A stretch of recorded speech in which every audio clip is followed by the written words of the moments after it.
Pernah mungkin saudara mendengar cerita ini cukup lama dari budaya Buddha gitu yang mengatakan tentang beberapa kelompok orang buta yang ditugaskan untuk menerima atau menemukan gambaran apa itu seekor gajah. Dan mereka melakukan penemuannya karena buta dengan meraba. Jadi masing-masing meraba bagiannya, ada yang meraba kakinya, ekornya, kupingnya, belalainya, perutnya gitu.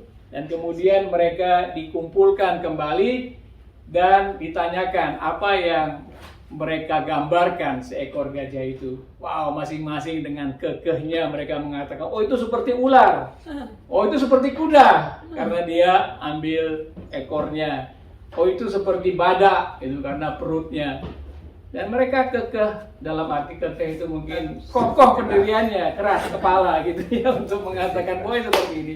Saudara, moral dari story ini adalah masing-masing orang bisa subjektif sekali memandang seperti pengalaman dia, seperti apa yang dia lihat itu. Dan ini yang jadi masalah gitu ya, sering jadi masalah di mana kalau kita mau melihat kebenaran itu sendiri.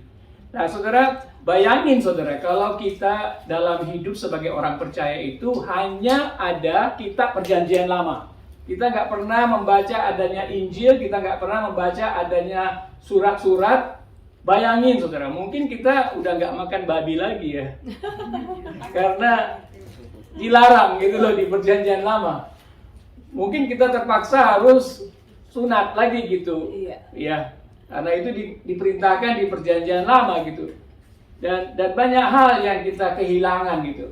Dan saya percaya juga bahwa kita akan bisa mengkafirkan orang lain gitu. Karena kita dianggap orang yang tidak najis, atau kita dianggap, atau orang yang dianggap bersih gitu, yang lain itu adalah najis. Saudara, kita mungkin saja bisa buta, walau tidak buta total.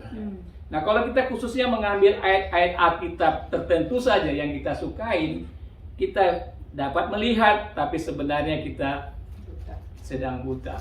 Saudara, kita kira kita tidak buta, padahal sebagian mata kita cacat dan tidak utuh melihat kebenaran. Saudara, kalau mengenal orang buta itu banyak sekali Yesus mengingatkan, bahkan juga dia melakukan kesembuhan orang-orang buta seperti itu. Jadi di dalam topik Alkitab itu sangat populer.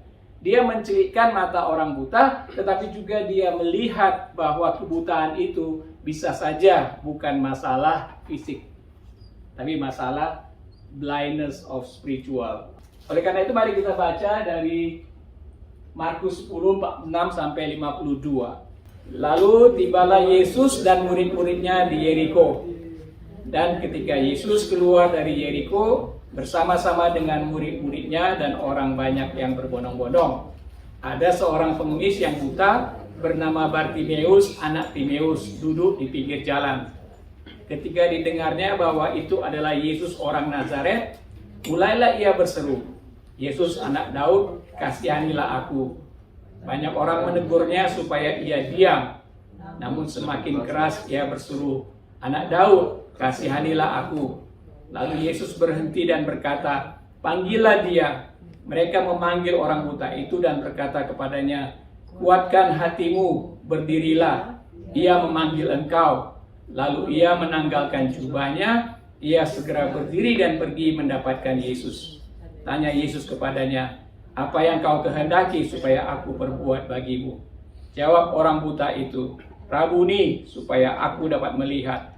Lalu kata Yesus kepadanya, "Pergilah, imanmu telah menyelamatkan engkau." Pada saat itu juga melihatlah ia, lalu mengikuti Yesus dalam perjalanannya. Baik saudara, saya mencoba untuk mengulang cerita ini kembali. Jadi tibalah satu waktu Yesus dan murid-muridnya ke Yeriko. Dan kemudian dia keluar dari Yeriko bersama-sama dengan murid-muridnya, berbondong-bondong dengan orang-orang lain lagi gitu. Kemudian di situ ada seorang pengemis namanya Bartimeus. Dan mungkin Bartimeus bertanya-tanya, ada apa ini? Kemudian ada orang yang menjawab Bartimeus, Yesus orang Nazaret sedang melewati.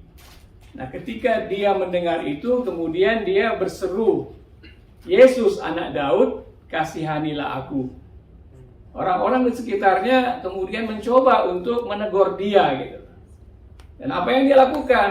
Screaming out, itu dalam bahasa berseru dia. Malah lebih keras lagi dia berkata, Yesus anak Daud, kasihanilah aku gitu. Nah, kemudian Yesus mendengar itu, dia berhenti dan kemudian dia menyuruh mereka untuk memanggil. Setelah dipanggil, orang yang memanggil dia itu mengatakan, kuatkanlah hatimu, karena Yesus telah memanggil kamu. Nah, kemudian dia pergi ke sana, menanggalkan jubahnya, menemui Yesus. Dan apa yang terjadi? Yesus berkata kepada, apa yang dapat aku lakukan? Rabuni, guru, aku mau melihat. Kemudian dikatakan, imanmu telah menyelamatkanmu.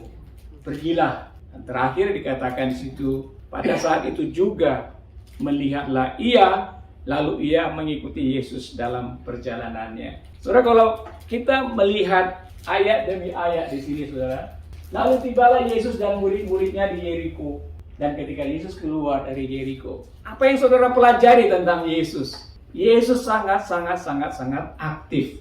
Murid-muridnya pun ikut saja Yesus. Bahkan ada juga murid-murid, tapi ada juga orang banyak berbondong-bondong. Jadi ada dua kelas.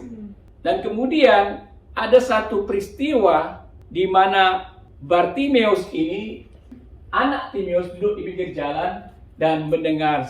Saudara, dalam konteks orang-orang Yahudi pada waktu itu, memang orang yang buta seperti ini dianggap sebagai orang yang cacat karena dosa orang tuanya atau dosanya sendiri. Timeus sendiri artinya adalah unclean, najis. Jadi kemungkinan dia anak orang najis, anak orang yang nggak bersih, anak orang yang kotor. Kemungkinan juga orang tuanya buta gitu. Kita tahu minggu yang lalu berbicara tentang M3BT. Malang, miskin, melarat, buta, telanjang. Di kitab Wahyu. Di mana Yesus sendiri mengatakan kepada orang Laodikia yang merasa dirinya mampu dan kaya, sebenarnya kalian itu M3BT. Nah, dalam situasi seperti Timeus ini, kita melihat mungkin dia sebagai M3BT gitu. Dia tidak bisa melakukan apa-apa sebagai pekerjaan. Dia hanya bisa mengemis. Tetapi yang menarik, saudara, di dalam ayat 47 dikatakan, ketika didengarnya bahwa itu adalah Yesus orang Nazaret, mulailah ia berseru, Yesus anak Daud, kasihanilah aku. Walaupun dia M3BT dianggap oleh orang-orang pada waktu itu, tetapi dia adalah seorang yang tidak bodoh dan tidak pasif. Karena apa? Karena dia waspada mendengarkan. Is looking pada orang-orang sekitarnya apa yang terjadi. Apalagi dikatakan dia kenal Yesus itu. Ketika dikatakan dia orang Nazaret, dia langsung ingat, oh, Yesus itu adalah Mesias, anak Daud. Jadi orang yang mendengarkan perkataan-perkataan orang lain, tapi juga orang yang telah terbuka hatinya bahwa ada Mesias. Gitu. Di dalam kondisi M3BT dia, sesuatu yang menarik dari dia adalah dia mendengarkan. Dan kemudian dia juga menanti-nanti siapakah Mesias itu. Dan kemudian dia juga rendah hati. Kenapa? Dikatakan, kasihanilah aku. Keadaan orang ketika datang kepada Allah dengan membanggakan dirinya, kemampuannya, dia orang-orang yang sombong. Pengalamannya dianggap sebagai orang-orang Farisi. Tapi dalam kondisi hati Bartimeus ini, yang kita sebut sebagai M3BT, tetapi sebenarnya dia memiliki kerendahan hati, menyadari bahwa hanya Allah sendiri, dan melalui Mesias itulah dia mendapatkan pengharapan. Pengetahuannya tentang Mesias itu tidak dia diamkan saja, tapi pengetahuannya membuat dia bergerak aktif untuk berseru gitu. Kadang kita sering udah tahu banyak sekali tentang Yesus, kita banyak sekali mungkin tahu apa yang dia katakan, tetapi tidak kita lakukan. Tapi kita bisa belajar dari orang seperti Bartimeus M3BT ini, di mana dia mempraktekkan apa yang dia ketahui. Kalau dia tahu bahwa Yesus yang ada itu Mesias, dia langsung berteriak dengan tentunya dengan kerendahan hati. Sebab kesombongan kita, saudara, menganggap kalau kita tahu, padahal kita nggak tahu, itu menutup mata kita untuk meminta belas kasih. Kita tahu blind spot ya. Siapa yang pernah kecelakaan dengan blind spot? Ada satu pendeta Francis Chan, dia selalu berkhotbah dan kemudian menarik banyak orang-orang datang dan gerejanya terus bertumbuh. Pada satu waktu, saudara, dia menyadari bahwa yang bertumbuh itu hanya pendetanya sendiri. Setiap hari dia khotbah gitu. Dengan dia khotbah sendiri, dia mematikan karunia orang-orang lain di situ. Dia sadar karena dia kembali membaca Alkitab, ternyata it's about community, it's about komunitas gitu loh, di mana semuanya itu berpartisipasi untuk membangun kerajaan Tuhan. Jadi blind spot selama berapa tahun dia alami gitu. Akhirnya blind spot itu kelihatan bahwa sebenarnya saya sedang tidak melakukan apa yang Tuhan. Bahkan saya menutup orang-orang lain untuk bertumbuh di dalam karunia Tuhan. Pengalaman juga dari seorang pendeta gereja yang lebih besar, Chris Galanos namanya. Dalam 10 tahun, dia mendapatkan visi dari Tuhan untuk menjadikan satu gereja yang jumlahnya sekitar 10.000 dalam 10 tahun. Dan Tuhan memberkati dia gitu. Jadi dalam 10 tahun, dia bahkan lebih 16.000 orang gitu. Dan kemudian dia juga mendapatkan pengajaran dari Tuhan, menemukan blind spotnya. Dan akhirnya dia bertobat dan gerejanya itu berubah menjadi gereja sel-sel, gereja kecil-kecil. Isinya cuma 10 sampai 40 orang gitu. Dan mereka aktif untuk melakukan penjangkauan kepada daerah-daerah yang belum pernah mendengarkan Yesus Kristus. Saudara, spiritual blind spot yang kita alami akan dikalahkan dengan teachable spirit. Artinya seperti Bartimeus di sini, dia mau diajar, dia mau mendengar, dia mau belajar, know who Jesus is. Dia tahu satu aja, bahwa Yesus itu adalah yang dijanjikan oleh Allah untuk menyelamatkan bangsa Israel. Tapi dia juga melihat personal Mesias gitu. Bagi dia sendiri, kalau bangsa Israel melihat bahwa Yesus itu sebagai juru selamat bangsa yang akan melepaskan mereka dari penjajahan Roma, tetapi dia melihat personal savior gitu. Orang-orang yang bisa melihat spiritual blind spot-nya adalah orang-orang yang memiliki roh yang mau diajar gitu. Sama seperti Bartimeus, know who Jesus is. Dan kemudian dia selalu rendah hati. Yang kita mengenal blind spot kita rendah hati. Have mercy on me, God. Kita tidak mengandalkan apa yang sudah saya khotbahkan, apa yang sudah saya lakukan, apa yang sudah saya injilin gitu. Tapi kita selalu mengandalkan apa yang Tuhan dapat lakukan oleh karena kasih karunia-Nya yang berkelimpahan. Ketika kita kenal Yesus sama seperti Bartimeus ini, apa yang kita pelajari adalah kita sedia berteriak kepadanya, saudara, berharap kepadanya, meminta kepadanya. Sama seperti Yakub ketika dia di perjanjian lama, dia bertemu dengan malaikat Tuhan. Dan dia tahu, dia bergumul dengan malaikat Tuhan, tidak melepaskan malaikat Tuhan itu. Sampai dia katakan, sampai engkau memberkatiku. Jadi perasaan-perasaan seperti itu di dalam hati kita itu bisa kita alami, saudara, kalau kita memang mau menyerahkan hati kita kepada Tuhan. Supaya Roh Kudus itu menolong kita. Dan saya percaya inilah yang dimiliki oleh Bartimeus gitu, untuk dia menemukan apa yang Tuhan sediakan bagi dia. Yang selanjutnya, banyak orang menegurnya supaya ia diam. Namun semakin keras ia berseru, "Anak Daud, kasihanilah aku." Lalu Yesus berhenti dan berkata, "Panggillah dia." Saudara, apa yang membuat Yesus berhenti dari pekerjaannya dan melihat kepada saudara dan mau berbicara kepada saudara? Adalah seruan-seruan seperti Bartimeus ini, kepasrahan dia. Tapi juga keseriusan dia, intention dia untuk mencari Yesus itu. Untuk memanggil Yesus. Dan inilah yang membuat Yesus berhenti. Saudara, Roh Kudus menolong kita. Saya percaya juga dalam kondisi ini, Bartimeus seperti ini, ada seakan-akan Roh Allah yang bekerja di dalam hatinya.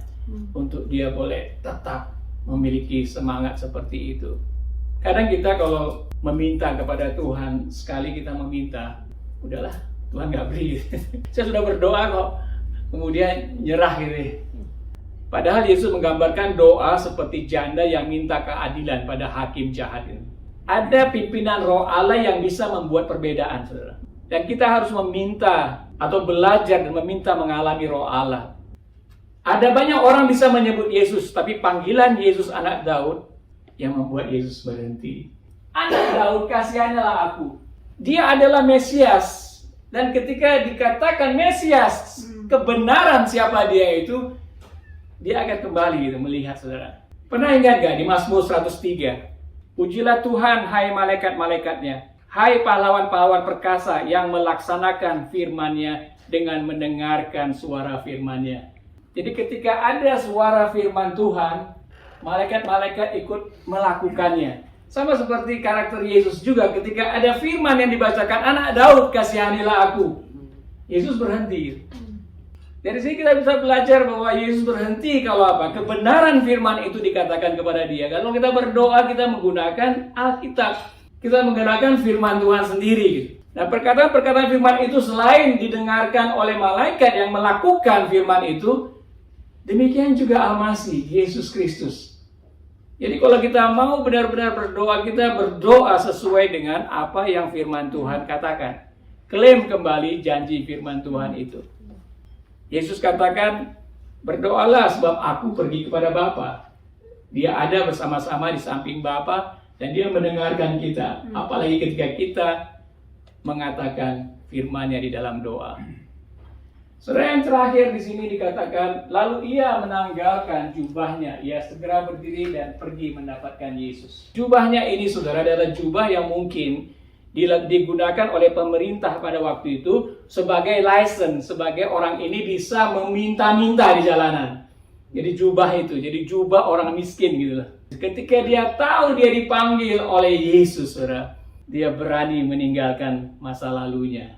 I am a new creation, gitu. Saya satu ciptaan yang baru gitu loh. Karena memang penuh resiko untuk mengikut Yesus seperti itu. Mungkin yang kita mau tinggalkan itu berharga sekali bagi kita. Mungkin harta kita, mungkin rumah kita. Saya sudah pernah meninggalkan pekerjaan saya yang begitu luar biasa menghasilkan uang yang cukup bagus. Tetapi ini hal-hal yang memang menarik, saudara, karena kita sadar bahwa ketika Yesus memanggil kita, firman Tuhan katakan, yang lama sudah berlalu, sesungguhnya yang baru sudah datang. Gitu. Nah, kalau kita percaya demikian, kalau kita dipanggil oleh Yesus, kita harus berani meninggalkan hal-hal yang lama. Gitu. Oh sebentar, tanya Yesus kepadanya, apa yang kau kehendaki supaya aku perbuat bagimu? Saudara, di dalam kitab Lukas dan Matius itu, ayat ini sebenarnya sebelum peristiwa di mana Yakobus dan Yohanes berkompetisi mereka untuk meminta supaya mereka duduk di sebelah kiri dan kanan dari Tuhan Yesus. Tapi Yesus katakan apa? Yang terbesar di antara kamu, dialah yang melayani. Yang terbesar di antara kamu, dia harus merendahkan diri dan bekerja, melayani. Dan ini yang Yesus tunjukkan langsung kepada mereka, murid-muridnya itu juga. Inilah, kenapa? Karena dia open himself untuk melayani orang lain. Melayani orang buta dengan bertanya, apa yang kau kehendaki supaya aku perbuat bagimu? Iman menyelamatkan kita. Pergilah, imanmu telah menyelamatkan engkau. Iman itu, saudara, bukan masalah besar dan kecilnya. Karena kata Yesus juga bahwa iman sebesar biji sesawi saja dapat memindahkan gunung. Ya, Pastor Rudolf seringkali berkata bahwa iman itu tergantung daripada objek yang kamu percayai. Siapa yang kamu percayai? Bukan bergantung daripada besar dan kecilnya, tapi siapa yang kamu percayai gitu. Bartimeus di sini dia mempercayai Yesus anak Daud dan akhirnya dia menerima kesembuhan itu.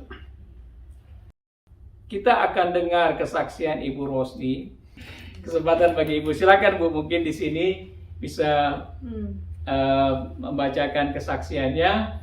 Setelah itu nanti kita turun ke bawah dan melihat baptisan semuanya secara langsung. Dan setelah itu kita kembali ke atas dan kita berdoa untuk Ibu Rosni. Habis itu kita community lunch. Ayo tepuk tangan saudara ya.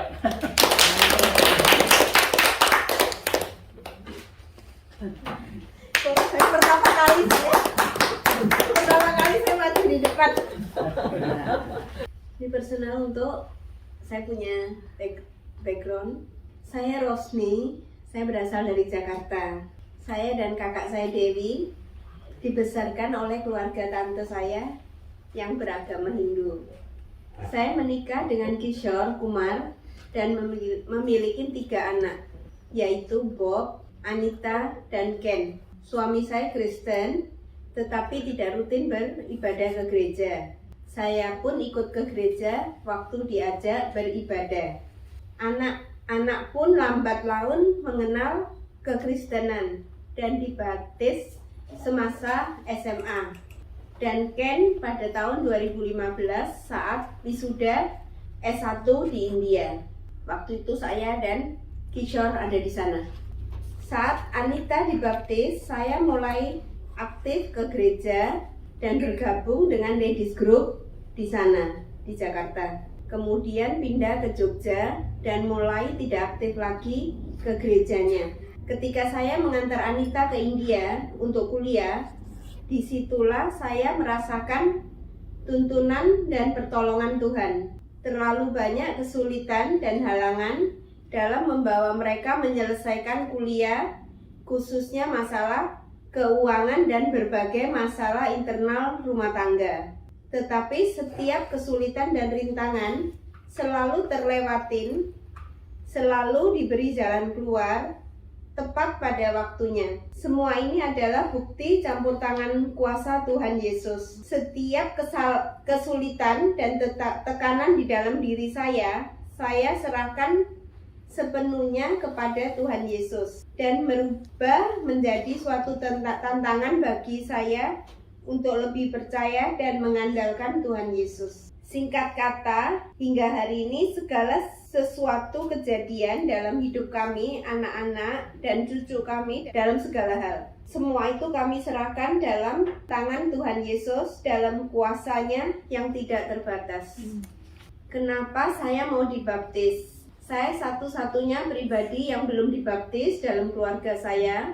Selama saya di Melbourne, saya satu-satunya pribadi yang belum dibaptis dalam keluarga saya. Sebetulnya saya menginginkan dari dulu itu ingin dibaptis, tapi sebetulnya saya ingin lebih tahu dulu apa sih arti baptis itu.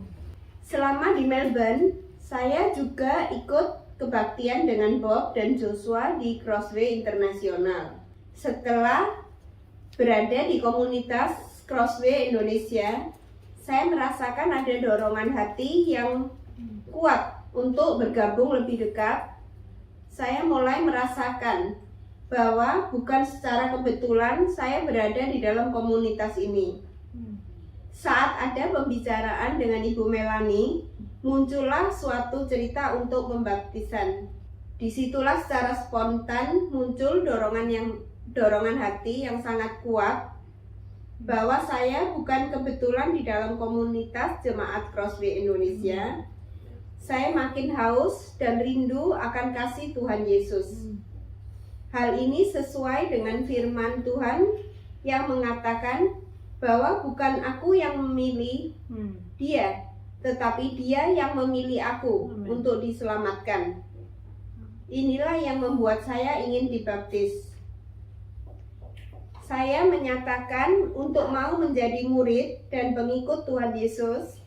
Saya ingin mengenalnya untuk belajar dan mengerti firman-Nya, belajar memahami dan mendalami kekristenan dalam hidup saya. Saya ingin dibaptis juga karena saya ingin menjadi ciptaan yang baru, sebab yang lama sudah berlalu. Ini firman yang mau saya baca, Matius 11 ayat 28 sampai 30. Marilah kepadaku semua yang letih lesu dan berbeban berat. Aku akan memberikan kelegaanmu. Pikullah kuk yang kupasang dan belajarlah padaku. Karena aku lemah lembut dan rendah hati, dan jiwamu akan mendapat ketenangan. Sebab kuk yang kupasang itu enak, dan bebanku pun ringan. Sebetulnya satu ya, ini sudah lama favorit sebetulnya, tapi saya nggak tahu urutannya. Yang cuman yang tadi pagi saya tanya sama Bob bilang, Bob apa sih yang selalu saya nyanyikan? Setiap saya ada masalah apa itu selalu lagu itu yang saya nyanyikan. Itu ada di firman apa ya Bob? Bob mengatakan firman itu ada di cuplikan ayat ini dan ayat ini. Tapi yang diingat Bob satu yang pertama. Sebab bagi Allah tiada yang mustahil. Amin. Amin. Apa itu? Sebetulnya itu yang saya sering nyanyikan tapi nggak pernah ya ngalor ngidul pokoknya. Saya kalau lagi dapat kesulitan apa-apa, saya selalu nyanyi. Ku kuat karena kau menopang. Ku menang saat kau bertindak. Hidupku hanya ditentukan oleh kuasa-Mu. Ku menang karena kau menopang. Ku kuat karena kau bertindak. Hidupku hanya ditentukan oleh kuasa-Mu. Bagi Tuhan